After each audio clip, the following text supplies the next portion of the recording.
चांदपुर गांव में वो घटना बीते कई महीने हो चुके थे। हमजा अब एक गंभीर और समझदार युवक बन चुका था, मगर एक रात जब आसमान में चांद धुंधला सा था, हमजा ने एक भयावह सपना देखा। सपने में वो फिर उसी अंधेरी घाटी में था। हवा में अजीब सी गंध थी और पेड़ों के बीचों बीच एक साया लहरा रहा था। वो साया धीरे धीरे उसके पास आया और तभी हमजा ने उसे पहचान लिया। वही लाल आंखों वाली डायन। डायन की डरावनी आवाज गूंजी, तुमने मेरे रास्ते को रोका था हमजा, अब मैं तुम्हारी आत्मा लेने आई हूँ। हमजा चीखते हुए उठ बैठा। उसका पूरा शरीर पसीने में भीगा हुआ था और दिल तेजी से धड़क रहा था। उसे लगा कि ये बस एक बुरा सपना है, लेकिन असली डर तो अब शुरू होने वाला था। उस रात के बाद से हमजा की जिंदगी बदल गई। अब उसे हर जगह अजीब साए दिखाई देते थे। कभी खिड़की के बाहर एक सफेद कपड़ों में लिपटी महिला, कभी दरवाजे पर धीमी धीमी दस्तक और कभी किसी अनजानी आवाज में अपना नाम पुकारता सुनाई देता।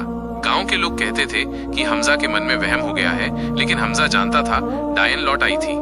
एक दिन खेतों में काम करते समय उसने दूर एक सफेद साया देखा जो पेड़ों के बीच खड़ा था और उसे घूर रहा था। हमजा को यकीन हो गया डायन उसका इंतजार कर रही थी। धीरे धीरे गांव पर भी अजीब मुसीबतें टूटने लगी। गाय बकरियां बिना वजह मरने लगी, बच्चे रात में डरकर चीखने लगे और कुछ झोपड़ियों में अचानक आग लगने लगी। गांव के बुजुर्गों ने डरते हुए कहा, डायन ने बदला लेना शुरू कर दिया है, अब गांव को बचाने के लिए कोई बलिदान देना पड़ेगा।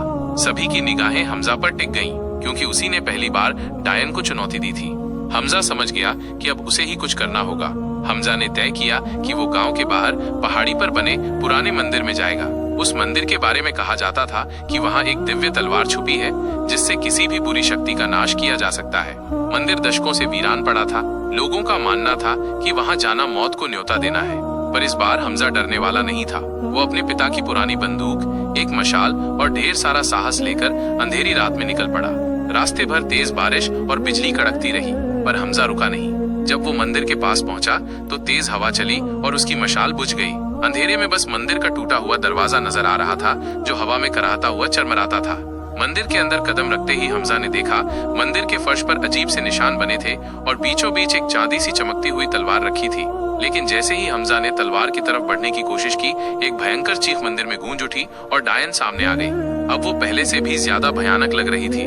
उसकी आंखें अंगारों की तरह जल रही थीं। उसके उल्टे पैर जमीन पर गहरे निशान छोड़ रहे थे। हमजा ने हिम्मत जुटाई और तलवार की तरफ दौड़ा।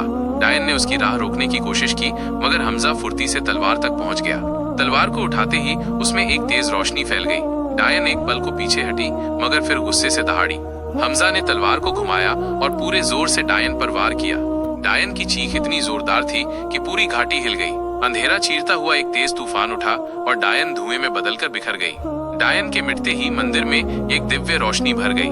बारिश थम गई, बादल हट गए और चांदनी साफ चमकने लगी।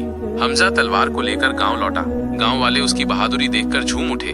उस रात के बाद से गांव में फिर कभी कोई साया नहीं देखा गया। न बच्चे चीखे, न जानवर मरे। चांदपुर फिर से एक खुशहाल गांव बन गया था। हमजा ने सबको एक सबक सिखाया, सच्ची बहादुरी डर को पहचानना और सही वक्त पर सही कदम उठाना है।